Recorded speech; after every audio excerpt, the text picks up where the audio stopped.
But anyways, the title is How Hot is Print and the Multimedia Factor. Maybe I was inspired by the X Factor, that TV show, I don't know. But just to give you a brief preview of who I am, for 10 years I was editor-in-chief of Vogue for Mexico and Latin America.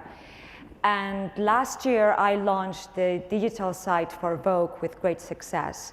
And then this year, early on, I was named CEO, so as you can imagine, I'm a big fan of print, but also I was surprised by what I found out about digital. So I love this quote by Guriel, and I bore the people at Condé Nast in Mexico and Latin America. It says, we're all interested in the future, for that is where you and I are going to spend the rest of our lives. And it's true. That's where we are going to spend it, together. It's the future. Now, in 1988, I'm from Spain, but I lived in Mexico, then in Miami.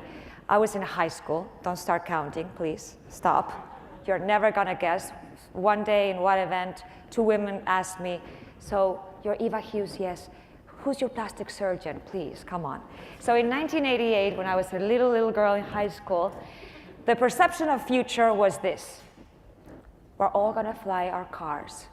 Thank God the safety of all Floridians was fine because I never got to fly a car. That was the perception. We're all going to fly.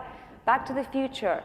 It's not going to happen now in my lifetime, and it better not happen in my lifetime because you don't want to be in the road with me.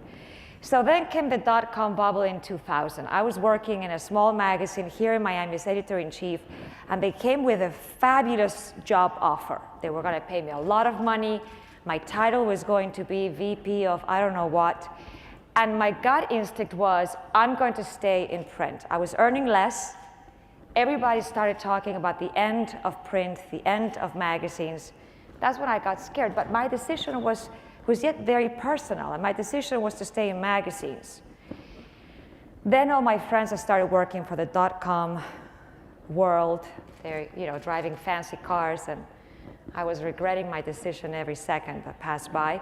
But then everything went down, and I was, confessed, really happy that happened. And I stick to my business, which was print. And the fact is that we live in an evolving world. We see that now more than ever.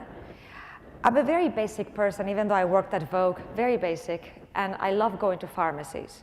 One of my best experiences is going to CVS Pharmacy. And I don't know how many of you live here, but when you go to CVS Pharmacy, you have the option of doing your own items and just getting your own bag and paying for them, and then you have the traditional cashier. Well, I always wanted to be a cashier, and when I was little, I would go to Office Max or what have you, and I would just play and pretend I would be a cashier. I also wanted to be a hairdresser, and my Barbies are testimony that I wasn't good at either hairdresser or being a cashier. So there I am, and depending how many items I have on my hand, I choose. I scan them myself. I want to speak with a lady. Maybe that day I've talked to too many people. Maybe I don't want to talk to anybody, but it annoys me when you're scanning. How many of you have scanned things at that automatic? Not many. You have to experience it. Well, you scan it, and then sometimes it says, rescan it. You've done it wrong. Well, maybe that day at work, it has been a really tough day. I don't want a machine telling me I've done a really bad job. But please don't take both options away from me. I want both. I want the lady, I want the machine, I want all the platforms that exist, and I want this pharmacy to give it to me. So how can you know you're making the right choice in this world of different platforms, different options? How can you make that decision? So the fact is that we have different options to choose from, and here's where that's Vogue. And that's all the options we have now, and more will come along. And making the right choice is difficult. It's knowing your brand, it's knowing the market you are in. I mean, my experience is not the US, my experience is not Europe, my experience is Latin America. This emerging market, which is quite different from the rest of the world. It's knowing your consumer, and the way to get to your brand, to your consumer, is through experience. Now, knowing your brand, you have to understand that when we talk about a luxury product, and that is our expertise at Condé Nast, is that not only we have to consider the quality and the usage, but it involves perception. perception of status, admiration, aspiration, tradition, value? Are the message that we're giving out understood? Do people perceive what we want them to know regarding the way the product is presented to the consumer? Now, you have to know your market. And again, Latin America is very tricky, it's very different. Everybody wants to go in it, everybody wants to understand it. But I'm gonna tell you something. When I started editing Vogue, and I had to edit a magazine for different markets with one only edition, people told me, how are you going to do it? And I did it. What most people didn't know is I didn't have a study, I didn't have a focus group, I didn't have any of that information. For many years, I had been going to weddings, baptisms, birthdays, lunches. I had been with my target audience, and the best focus group was being out there with the right people. And what happened? I edited the magazine, and it was successful, except for the first year where I edited the worst magazine ever. After that, it was a great product because you have to know the market and you have to know the audience. And Latin America is very particular. You have to take into consideration the culture, the tradition, the attitudes, religion, infrastructure. You know, I walked in today and they said, you know, we're late. What's new? I mean, it's Latin America, it's normal. And in Mexico, you can say you're late because of the traffic and it flies, it's okay. But you have to think about technology and geography, where we are.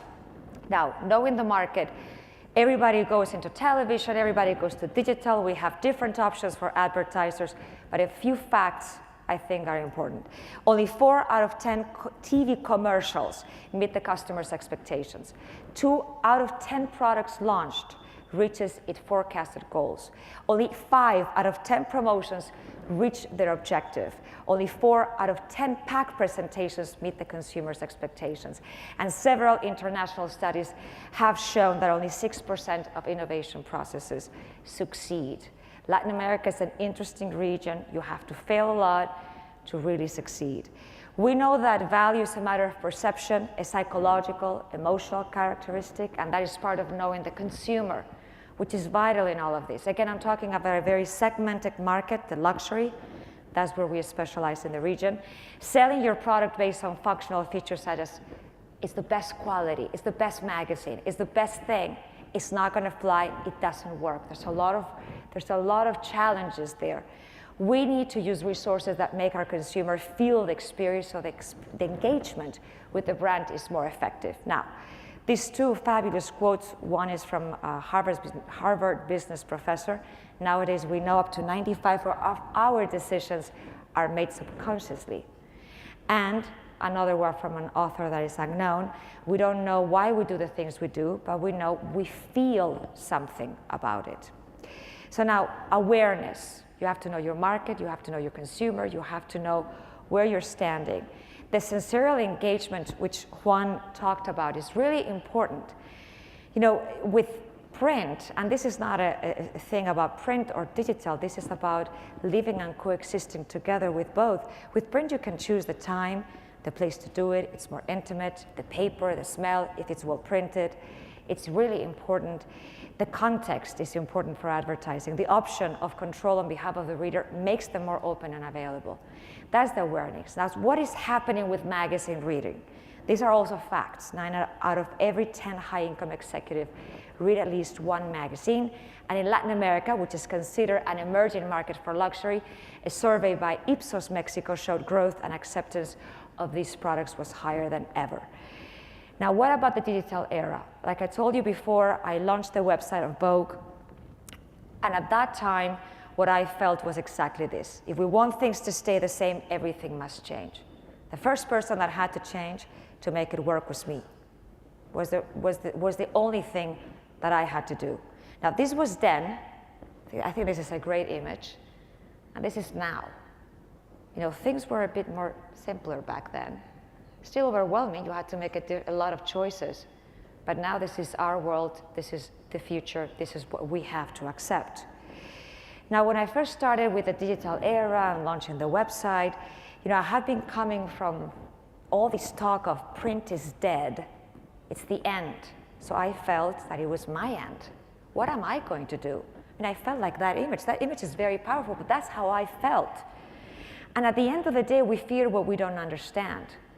When I launched the website, I remember writing my blog a day before it launched. And I wrote about this. I feared the site. I feared the digital aspect of all of this because I had fear. I didn't understand it. What was this all about? So we decided to make sure that I was the editor-in-chief for both the print and the digital version. And that gave me a power to decide the content. Now, what digital did for us was bring new consumers, new readers, new users, new people to our product, make it closer. How it affected digital to print, was that people now had better quality because we as editors had to make better choices. We had to give better quality, better interviews. No longer was that profile on that designer to be as simple as you imagine. We had to be better. And the reality is that all that resulted in higher circulation for the magazine and higher and better users for our website. If you think about our users in Vogue, in the website for Mexico, they spend from 15 to 18 minutes per page. I sometimes wonder what they're doing, but because I do not spend that much time on the website. At the end of the day, it's quality. It doesn't matter in what platform or format you give it to the user or to the reader, is the quality that is going to bring them on board. So our experience in an emerging market is that print and digital can live together and both can be a win-win situation. Now, there's a lot of talk about innovation. Innovation of technology creates change, and change is a new experience. It's a new experience for everyone. In the 21st century, this is the future. This is how we have to think as publishers, editors, advertisers. We all have to think like this. And we have to believe that we are a multimedia company where we give the digital, the print, events, but at the end of the day, there's one person that never changes. And the person at that end at that circle, in the middle of that circle, is the editor. The editor, it really doesn't matter in what platform, in what area, the editor becomes the best person to give that influence. So we continue with all the platforms that we have in GQ. We have the choices. One of the new technologies that I love are the enhanced replicas, because you can go to the print version and you see this article, and I exercise, believe it or not, but if I look at that, I'm like, look, it's interesting, but I can't really follow all the movements that guy is doing. But guess what? When you go to the enhanced replica, and somebody help me with the video, I hope it works, or I can summarize it. The guy is just moving his arms, and you can really follow him. You can really follow him much better, but what took you there was the print version. Now, to engage the consumer, we have television, which is a powerful brand and message awareness building. We have the online, which boosts brand awareness, message, and sponsorship association. And we have magazine, which is the most effective at influencing purchase intention and brand favorability. But at the end of the day, magazines are the most influencing media because the editors are the ultimate influencers in whatever medium it is, print or digital they are. You know, in Vogue, we reach, in 1 year in Facebook, we reach 100,000 fans. European editions of Vogue don't have that much in many more years. That talks to you about how print can really grow and how your digital aspect of the business can grow as well. Now, our conclusions are very basic. Readers and customers still enjoy the back to the basic print experience, and they also adopt the new digital proposition. Each platform has a reason to exist. The key is to understand the right way to transmit your brand experience to your customer based in the characteristics in the media and, of course, the knowledge. Investment is a key factor to generate resources that pull consumers in. One of the things that we see in an emerging markets in Latin America is that advertisers are very hesitant about the amount of investment they have to do. Our experience is that if you invest in the product, in the quality, and we have seen that with our titles, you are going to get it back. If you're hesitant and if you think that it's simple, works, or in other more mature markets, something less has been functional, you are in for something completely different, because this is a market where every time we've done investments, we have seen the results. But you have to be patient, and sometimes not everything will come out at first. And content brings experience. Experience is essential to engage consumers, and engagement is the most effective way to sell products. It's an emotional link with your brand. An emotional link results in sales. I love this campaign, and I'm going to tell you why. This is a fall-winter Dolce & Gabbana campaign, and there are many like this out there now in magazines, print, digital, tablets, whatever you want. At the end of the day, I wonder, and that is, I think, a philosophical thought for everyone, is that for many years we all think we had this crystal ball. I was going to be flying cars, the dot-com revolution was going to get everybody out of magazines. My niece and nephew, I think they were born with an iPhone, because they manage those things better than I can even drive myself a car. At the end of the day, we must wonder that as we move forward in all this modernity and platforms and technology that sometimes even overwhelms us, we see a shift in culture to the past, to tradition, to basics. You know, there's something about technology that doesn't give you. It doesn't give you identity. It doesn't give you where you come from, who you are, how you think. There's no computer, there's no magazine, there's nothing in the world that can tell you who you are. That back to basics, that back to tradition is something that I give you to think about, because it's really key that we must not forget that understanding the past, living the present, is the only way to see how we're going to do in the future. So what will happen next is the crystal ball. I didn't have it. I think that in my future, I will not drive cars that fly. I will not be offered a job in a dot-com, and most hopefully, I will continue to enjoy both print and digital versions of our magazines. So thank you very much.